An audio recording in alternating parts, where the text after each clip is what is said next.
भगवान ने पूरी बात देवकी वसुदेव जी को कह दी। पर मैया देवकी ने कहा, प्रभु हमने तो कहा था कि आप पुत्र बन करके आना, पर आप पुत्र बन के नहीं, आप तो पिता बन के आए, जगत पिता जगदीश के रूप में सामने आप प्रकट हुए हैं। तो भगवान देखते ही देखते बबुआ प्राकृत शिशु रूप में प्रकट हो गए। आहा, इतना प्यारा स्वरूप है, ऐसी प्यारी झांकी है।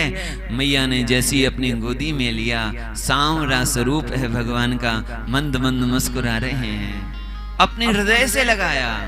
सखी मारो कानोड़ो मारे काल जारी कोर, मेरा कन्हैया मेरे कलेज का टुकड़ा है।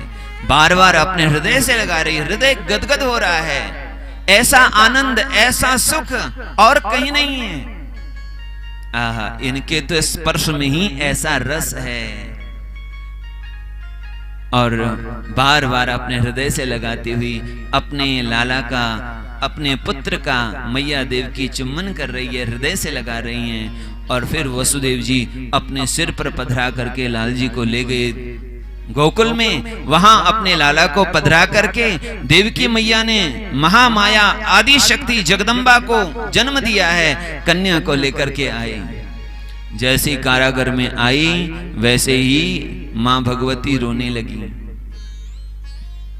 छोटी बालिका के स्वरूप में, कन्या के स्वरूप में जैसे ही रोने लगी, सेवकों को पता चला। सेवक दौड़े दौड़े गए कंस के पास। महाराज देवकी के 8वें गर्भ ने जन्म दे दिया, लेकिन वो पुत्र नहीं, वो तो कन्या है। दौड़ करके जब कंस आया, कंस के मन में इतनी बेचैनी थी कि कंस का मुकुट रास्ते में छूट गया, कंस का ऊपर का वस्त्र कहीं रास्ते में गिर गया।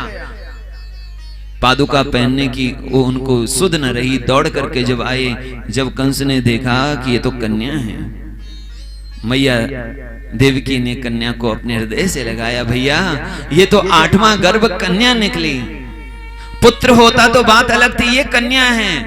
पुत्रान समर्पयिष्ये, ये 8वां जो गर्भ है कन्या, इसे छोड़ दो भैया, इसे छोड़ दो। कंस नहीं माना।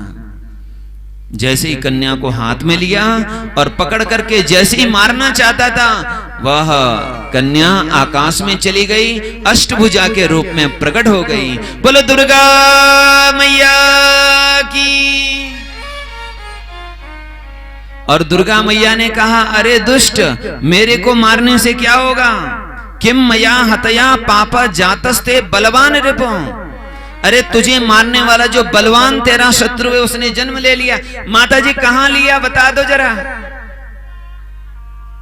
माता जी ने कहा, मैं कोई पूरा तुम्हें परिचय बता दूं?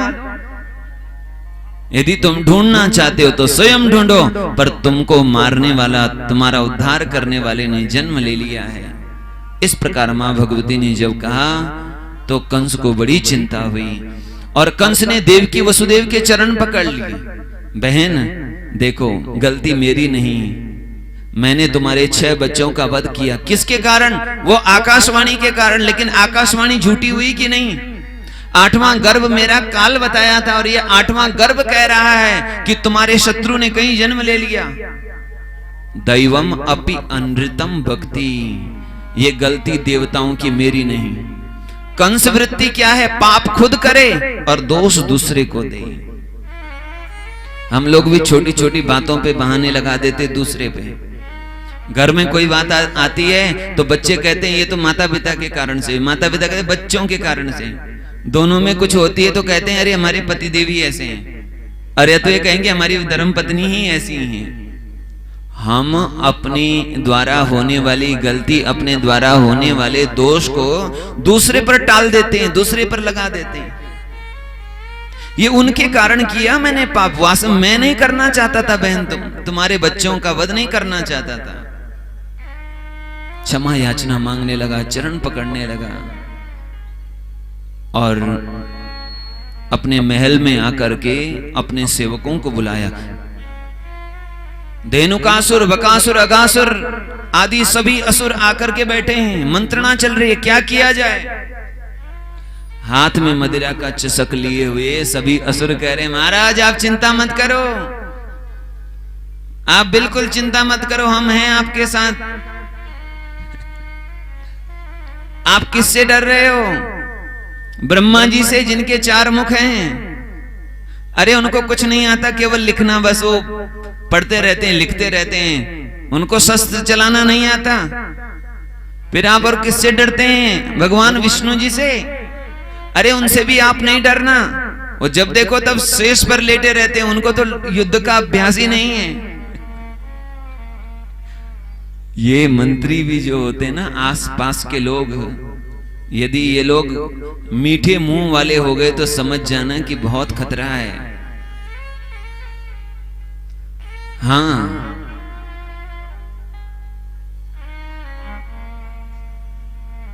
और महाराज आप बिल्कुल चिंता मत करो।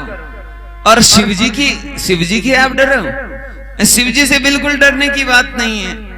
शिव जी जब देखो तब अपने आनंद में रहते हैं, या तो आंख बंद करके समाधि में रहते हैं, या तो कभी लगा लिया है घोटा। बिल्कुल चिंता मत करो आप। इंद्र देवता से क्या डरना है? इंद्र देवता वैसे ही हम लोगों से डरते हैं। कंस ने कहा लेकिन फिर भी आप सब लोग देखो, गच्छन्तु दानवा सर्वे मम कार्यार्थ सिद्धये।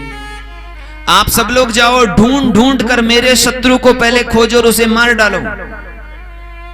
सभी ने कहा महाराज जैसी आपकी आज्ञा। ये तो मथुरा में हुआ, और उधर गोकुल में रात को नंद बाबा कब अदला बदली करके चले गए किसी को पता नहीं चला।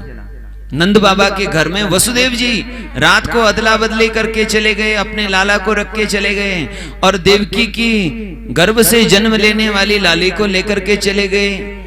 ब्रजवासियों को पता ही नहीं चला रात क्या हुआ। ब्रजवासी तो कहने लगे रात रात में नंद बाबा की दाढ़ी हो गई काली।